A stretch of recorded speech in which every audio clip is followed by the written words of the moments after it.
The US First Lady has used a rare on-camera public address to deny any links to the late sex offender Jeffrey Epstein. She has denied ever having a relationship with Epstein or his associate Ghislaine Maxwell and rejected claims she was a victim. I'm not a witness or a named witness in connection with any of Epstein's crimes. My name has never appeared in court documents, depositions, victim statements, or FBI in interviews surrounding the Epstein matter. I have never had any knowledge of Epstein abuse of his victims.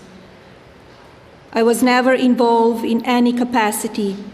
I was not a participant, was never on Epstein's plane, and never visited his private island.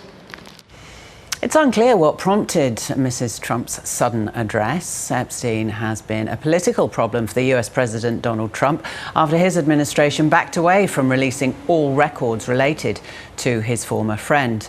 Melania Trump used her address to urge Congress to hold hearings for victims to tell their stories under oath.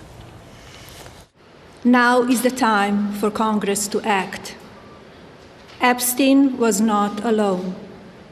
Several prominent male executives resigned from their powerful positions after this matter became widely politicized. Of course, this doesn't amount to guilt, but we still must work openly and transparently to uncover the truth. Well, let's talk about this. We're joined by Cory Alpert, US political expert and formerly served the Biden-Harris administration for 3 years, as you can see. He joins us now from Melbourne. Cory, morning to you. Why do you think she's done this now? So on Friday, the Department of Justice released a new set of emails, which, while the exact names and email addresses were redacted, implicate that Melania and Ghislaine Maxwell had some correspondence in 2002. So I think that this is Melania Trump trying to get ahead of what she thinks is going to be a news cycle, and everything in her speech seems preemptory. Now, some of this is because she's trying to get ahead of this in the moment, but I think the broader political mood is that if Democrats retake Congress in November, as seems fairly likely, she wants to at least have some deniability or some way to position herself if and when Democrats take control of these committees that are investigating these Epstein files and would do so in a much more fulsome way than Republicans are doing right now. Many saying, though, it's bizarre to bring the Epstein scandal back into the public's thoughts. Yeah, absolutely, it is. I mean, this is the most we've heard from Melania Trump since she wore that trench coat that says, "I don't really care, do you?" She's not a very public first lady. When I worked for First Lady Biden, we were on the road 24/7, giving speeches and engaging around the world. Melania Trump is not that first lady. She is consistently pretty quiet, so this is, I think, a play for her to try to get ahead of this story, she's trying to get ahead of the story in a way that doesn't really suit her public persona here. Donald Trump was asked in an interview slightly after she gave it about it, and he said he knew nothing. I mean, how much of a part of his inner team is she?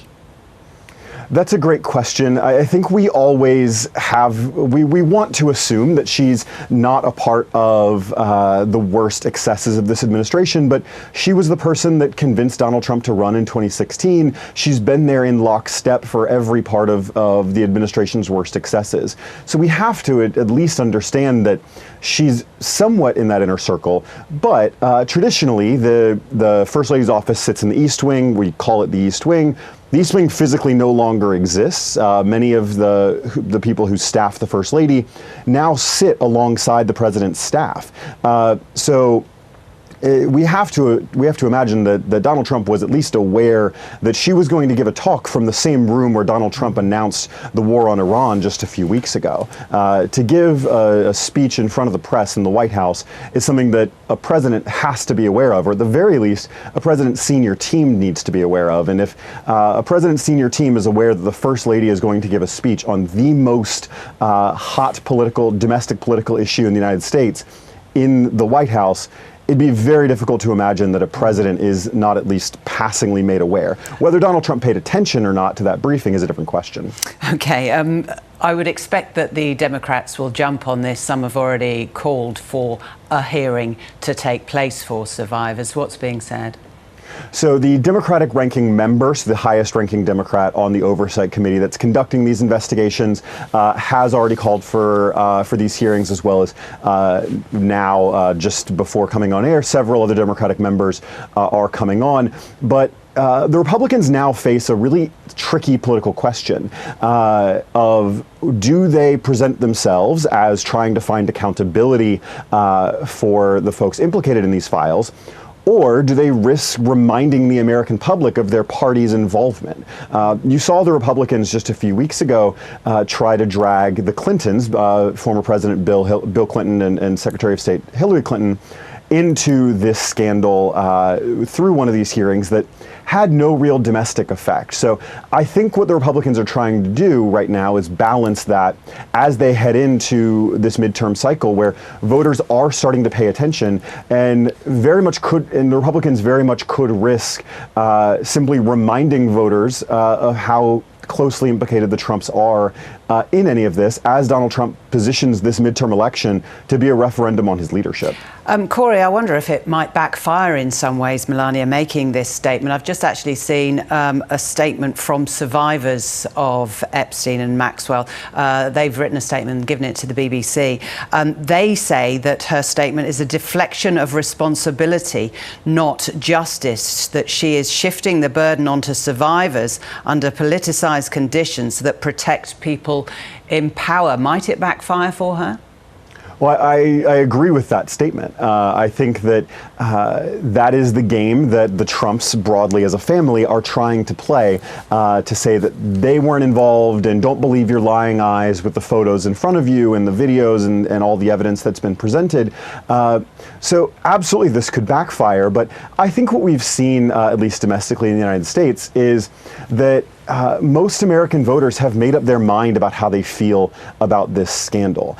If a statement like that is going to be emotionally meaningful to an American voter, they've already decided that they don't trust the Trumps and/or the entire Republican Party on this issue. So as we move further, I think that this is very likely something Melania Trump is trying to do to position herself for the future, rather than trying to deal with a momentary political crisis that she seems to have started unprovoked. Cory Alpert, thank you. Thanks for having me.